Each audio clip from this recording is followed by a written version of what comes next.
Ferhat Meheni est né le 5 mars 1951 à Iloula Oumalou, province de Tizi Ouzou, en Algérie. Il est fils de Chaïd. Il est diplômé de l'université d'Alger avec une licence en sciences politiques. En 1973, il remporte le premier prix au Festival de musique moderne d'Alger. Peu de temps après, il commence sa carrière, en tant que chanteur protestataire et activiste politique. Il sera arrêté plusieurs fois, et sera même emprisonné pendant 3 ans. Il connaît une carrière musicale de chanteur, musicien, auteur-compositeur-interprète, sous le nom de Ferhat Imazirene Imoula. En 1988, il participe avec Mustapha Bacha, Mokra Naït Larbi et Saïd Saadi, à une scission du mouvement culturel berbère, le mouvement qui défendait jusque-là les droits linguistiques des Berbères d'Algérie.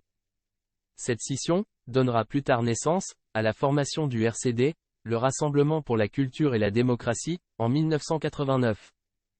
De nombreuses sources indiquent que la création du RCD, auquel Ferhat Meheni a participé, était encouragée par le pouvoir, et n'avait pour but que de gêner le parti du FFS, de Hosni Ait Ahmed, qui est très présent en Kabylie.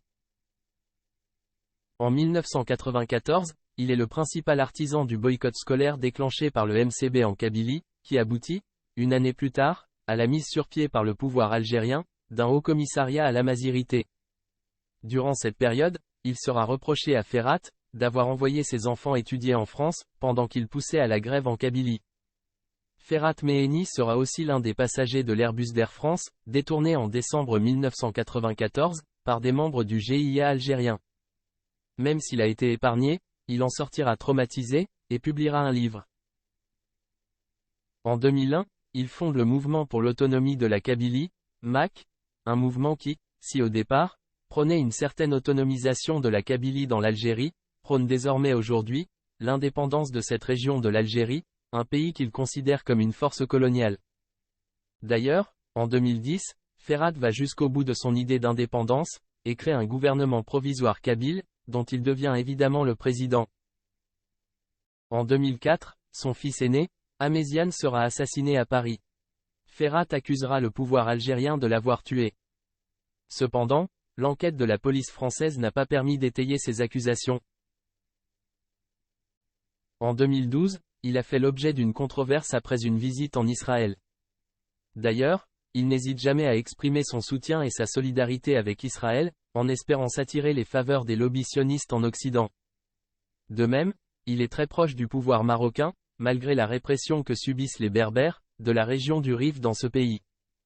Ferhat n'a ainsi jamais eu un mot de compassion ou de soutien à leur égard, alors qu'il se prétend défenseur des Berbères d'Afrique du Nord. Donc, au Maroc, Ferhat Meheni soutient un roi arabe, qui oppresse des Berbères, ce qui interroge sur la sincérité de son combat. En 2021, le MAK est classé organisation terroriste en Algérie, après des affirmations des autorités algériennes, selon lesquelles des membres du MAK préparaient des attentats à la voiture piégée.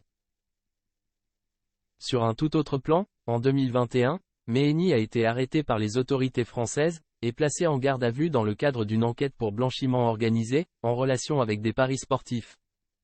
Il y a également de fortes rumeurs qu'il reçoit un soutien financier important des autorités marocaines, qui souhaitent se venger des généraux algériens, qui soutiennent le Front Polisario. Enfin, d'autres rumeurs affirment également qu'il serait proche des services secrets algériens. En effet, l'objectif serait d'isoler la Kabylie du reste de l'Algérie, et d'empêcher toute union pour une démocratisation du pays. Ferhat Meheni est donc un personnage très mystérieux, loin d'être sincère dans son combat, et qui aurait beaucoup de choses à révéler, s'il se mettait à parler.